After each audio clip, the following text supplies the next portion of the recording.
Let's fucking go.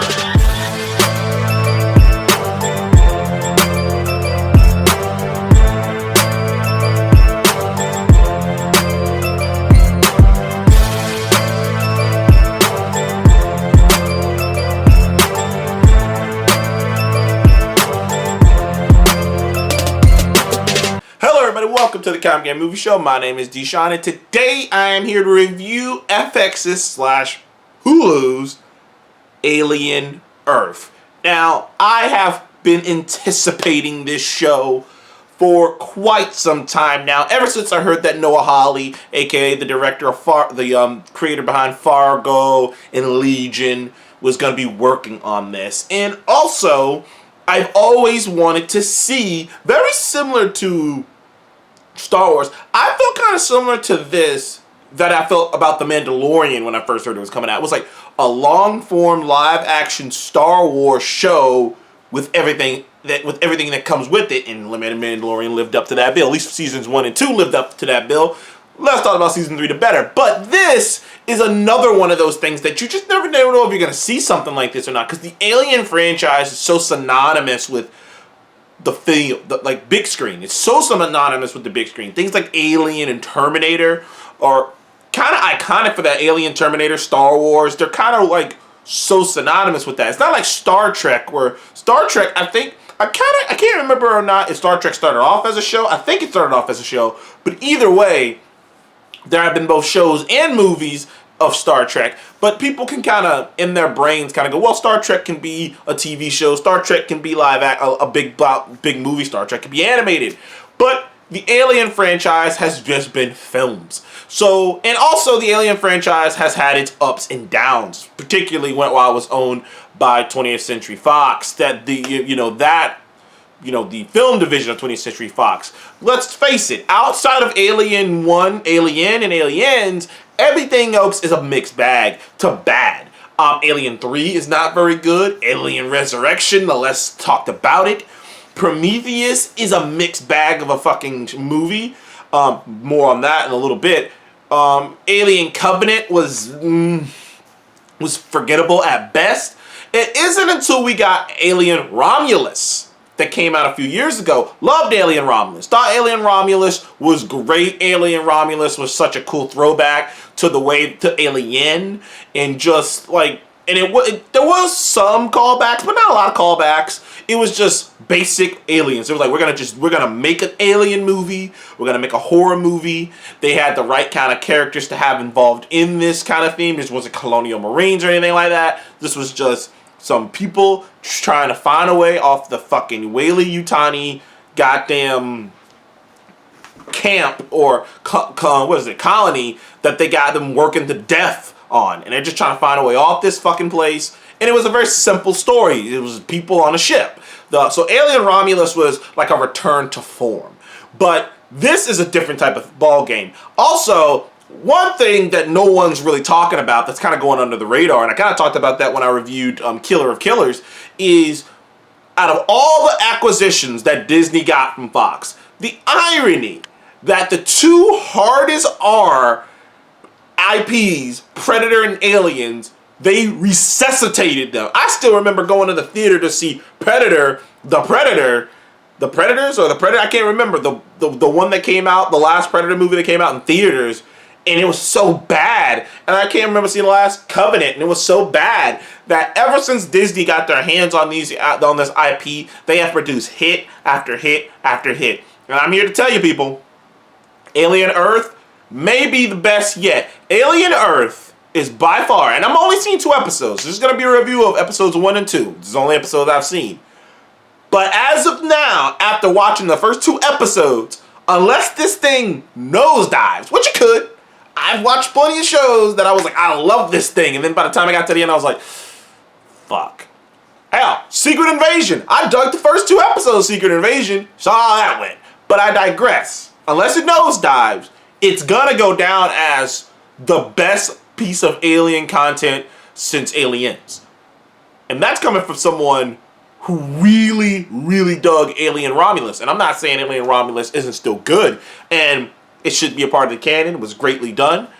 But this is doing something I never expected the Alien franchise to do, which is how Prometheus was attempting to explain the alien, the xenomorphs. It was attempting to explain the xenomorphs. It was attempting to go into details about the people, the creatures that, the people who created the xenomorph. Like, that's what Prometheus' whole thing was. It was kind of give you all this backstory, all this lore on the xenomorphs and where it came from and the pro-xenomorphs and all this other bullshit. It didn't work. Because one of the worst things that a horror franchise can do, in my opinion, along with a couple other things, is at a certain point, if a horror franchise goes on long enough, you just, like, at a certain point, the writers or whatever decide, let's explain it away. One of the worst examples of that, to me, it's like in the Friday the 13th movie where they try to explain away how Jason is, oh, he's not really teleporting, he has all these tunnels and these underground tunnels he's using. Like, it's like, we don't need to know all that. So many great stories can be ruined by just over-explaining. It's either you go too far over the top, and it doesn't work anymore because it's no longer what it was. It's no longer a horror movie. It's just something else. Or you try to overly explain. And it didn't work with the monster. But what Alien Earth does is it focuses on what the second part of that is, Earth. It focuses on the Weyland-Yutani and the other companies, because this established in Alien lore long ago, and I believe in the first Alien movie, there are 4 major companies that rule the world. Now, the one we know about, the one that gets the headlines, maybe the biggest one is Weyland-Yutani, because they're out here looking for the xenomorphs. And as we kind of find out in the first Alien, they found the xenomorph. You know, they sent, Ripley's crew out there to fucking get fucked up by these xenomorphs and whatnot so that they can get this specimen. Now, the lore for Alien has kind of been all over the place because certain things are canon, certain things aren't canon. But generally speaking, we think Weyland-Yutani just want, like, the xenomorph's ability to survive in almost any environment is what they want. And whether they want it to they want it to enhance their workforce, or they want it for immortality. But generally speaking, it's kind of accepted that they want to use the xenomorph to somehow use it to make themselves immortal. The company heads immortal. That's generally what we think they're trying to do here. But Alien Earth actually comes out and says that it's an arms race. It's a technological arms race between all these companies. It's an arms race to see who can discover the way to become immortal fastest. And whichever company figures out how to do that first is the company that will win. And we already know about the synthetics that have been introduced throughout the franchise. The synthetics that were in the first movie, first Alien. I think his name was it Bishop or something like that? I can't remember. It's been a while since I've seen it. The synthetic was in the second movie. Synthetics have showed up throughout the course of the Alien franchise. But we're also introduced to other things, because apparently all these other companies on Earth have also created their own versions of synthetics. We have cyborgs, and we have other mixtures of the two. Also, a couple of those companies are mysterious, so it leaves room for interpretation. It's one of those things where we never really get into Earth that much. We never see Earth really. We never get into what's going on Earth before. So having this entire movie take place basically on Earth and getting this view of the world and what's going on in the world. These companies own the world. I think they said something like Weyland-Yutani owns North and South America, and they have towns that are theirs. But the show is, funny enough, about this new fifth company named Prodigy, or Prodigy, which was founded by this boy genius. And this boy genius who's claim to fame, or not claim to fame, but his big break is he is going to upload the consciousness of a person into a synthetic body. And the main character we follow is named Wendy. And Wendy is this kind of precocious, but she's smarter than she's special. And there's something about her that is unique. Wendy had a brother.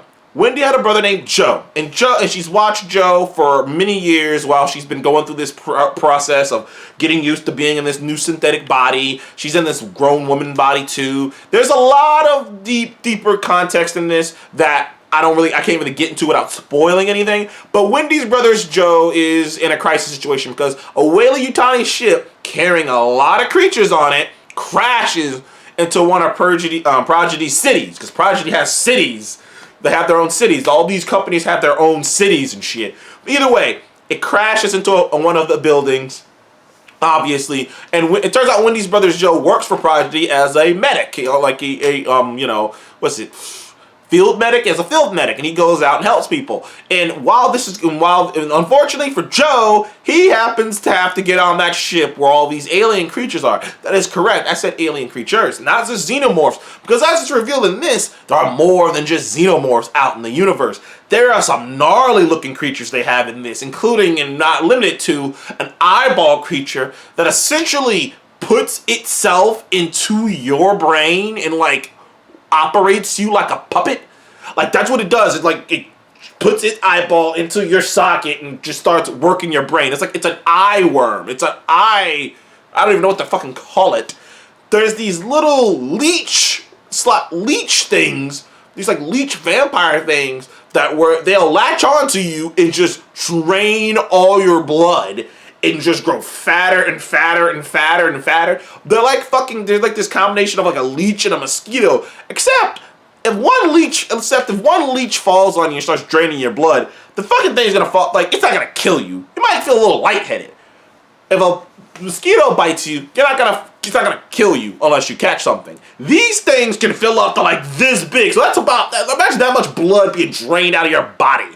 So these things are gnarly. I mean, there's some other creatures that they've teased. There are other creatures that escaped. It's a very interesting, it makes a lot of sense though, because when in the context that this movie takes place, like, they're trying to build a universe here, so it makes sense that there are other creatures out there. So while all the other companies are focusing on the synthetic side of things, Weyland-Yutani has been clearly focusing on the space, on creatures, on finding these creatures and figuring out a way to use them. But either way, Wendy has to go and save her brother and maybe reconnect. We don't really know. But the show is awesome. Awesome xenomorph kills. I mean, now the one thing that I think what some people might feel about in the first episode, I would give it a little time, because the second episode does this better, is they do kind of treat the xenomorph of it all like you get it. It's not until the second episode where it gets bloody, it gets gory. I mean, the xenomorph shit is awesome.